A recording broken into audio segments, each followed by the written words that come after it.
What's up guys, Village Kev Talks here with another video. Today I want to do a gay movie review on the new Hulu documentary that just came out called Jawline. So this is not a traditional gay movie review like a few of the others that I've done. Have I done more than one in the past?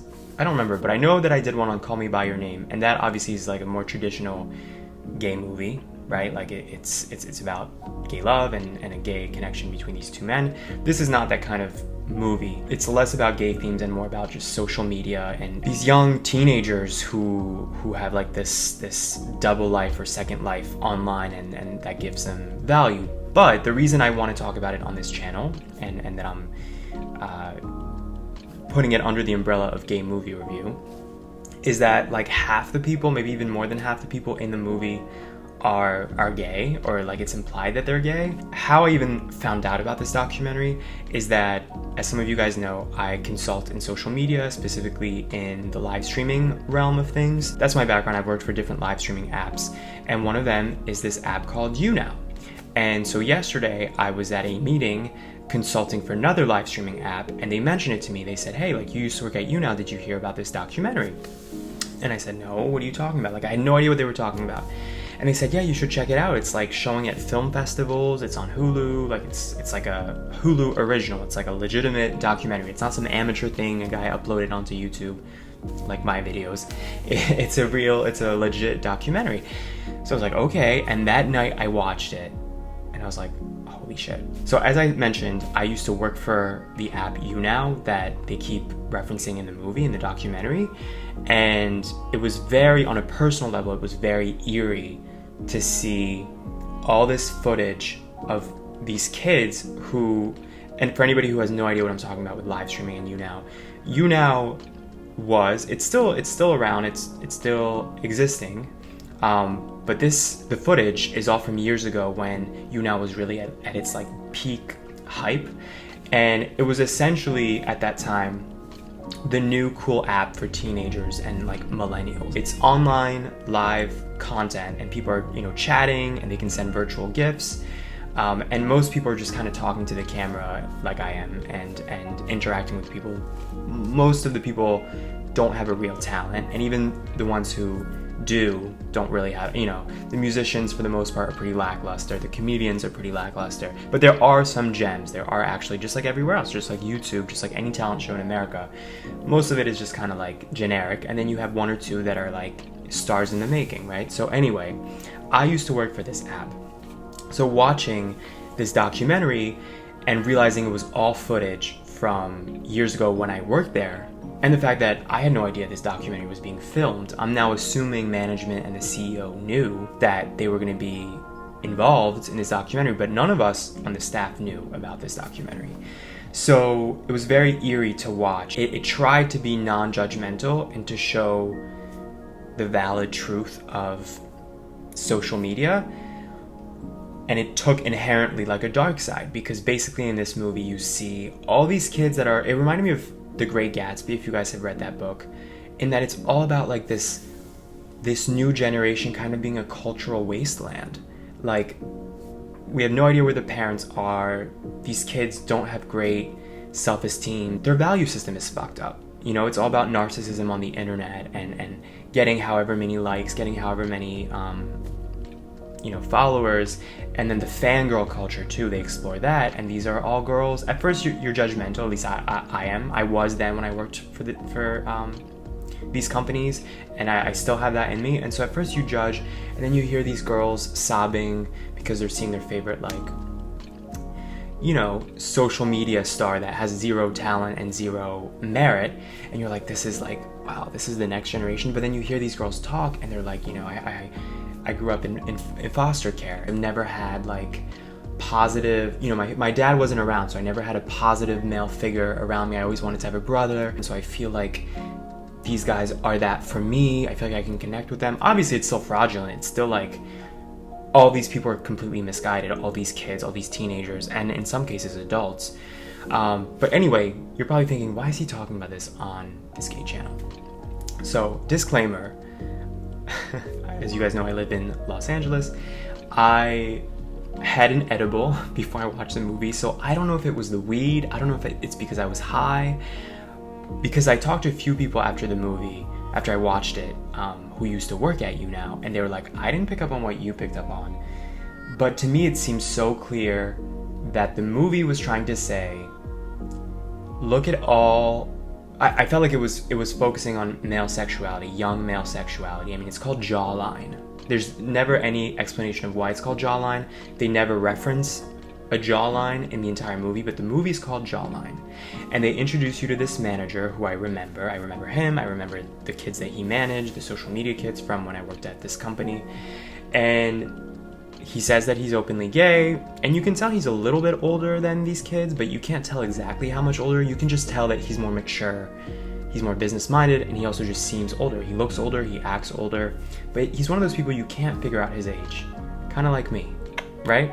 He talks about being in this house full of young boys, and that he manages all of them, and you know, they show a clip where he's in the car driving and he's bragging about a hickey he has on his neck, and he said that one of the boys went crazy the night before and they had a little much to drink or whatever.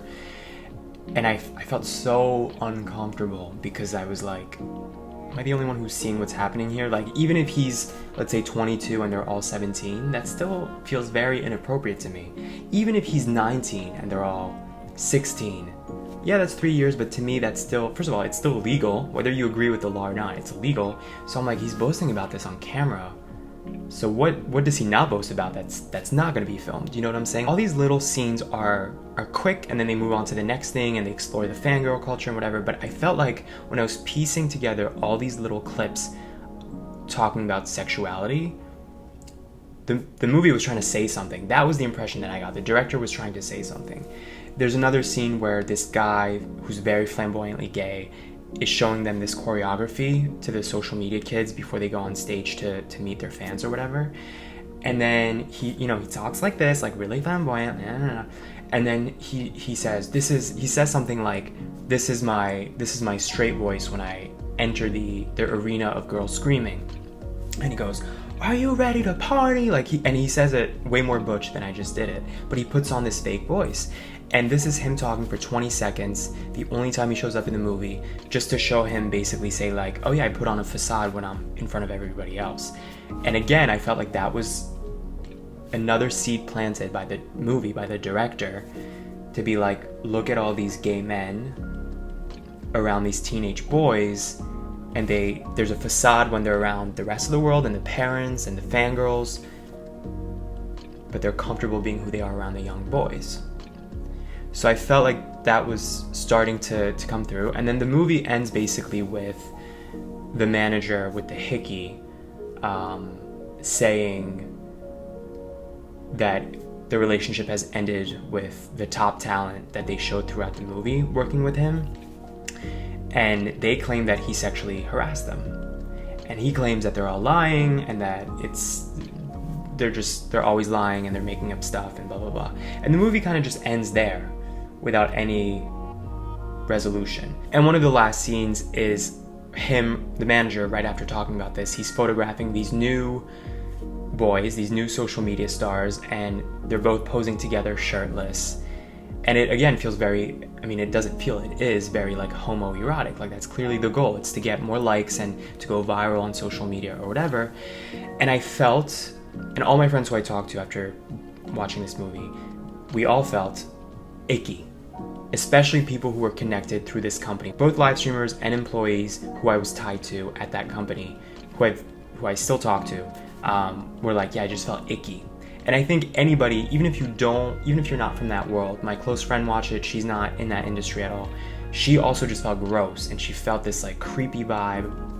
So remember, I'm high watching this. So after the movie, I'm like, this movie was trying to imply, and in a very subtle way, but I felt like the movie was trying to say, parents, be careful, raise your kids right, because otherwise they're in this universe surrounded by other kids and men who are predators. That was my takeaway. And again, it was never explicit. which is why I even doubted myself. I was like, is it just because I used to work in that world? So sometimes I would have that question, like, what are all these grown men doing around all of these teenage boys? Like, something about this doesn't feel right. And I think also having the Michael Jackson thing recently in my mind with the documentary, it's just something that, the grooming, the concept of grooming and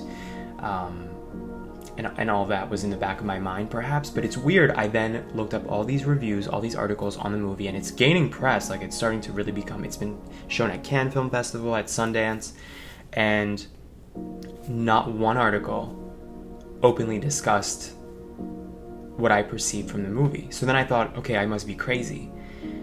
Only one article, The New Yorker, hinted at it, and at the end of the New Yorker article, they quoted the manager, who I had forgotten said this in the movie. They took it out of context, but they used his quote from the movie when he said, I wouldn't touch him, or I wouldn't go near him, or something like that. In reference to, like, he's not big enough on social media for me to work with him. But he did use those words. I think he said, I wouldn't touch him with these numbers. And the article, the New Yorker article, ends the article that way, with that quote, right after implying certain things of, like, the male gaze, the male sexuality, the managers who are, kind of bizarre. I was like, okay, the New Yorker seems to have seen what I saw. I want to know what you guys saw. Have any of you seen it? Have you heard about it? I recommend this movie to anybody, especially if you have kids or if you have nephews and nieces, because it just made me feel like, and it's easy to say this, but it made me feel like, yet again, it goes back to parenting. Like, where are these parents? And in most cases, they seem to just not be around, especially in the wake of the Me Too stuff and the Michael Jackson documentary, for people to watch this kind of thing and be aware that this is happening. Even outside of the male sexuality stuff, you walk away just feeling uncomfortable and uneasy. And I think that means it was a great movie, because I think that was the agenda. I think that was the goal of the director, to make the audience walk away feeling uncomfortable. Let me know what you guys think in the comments.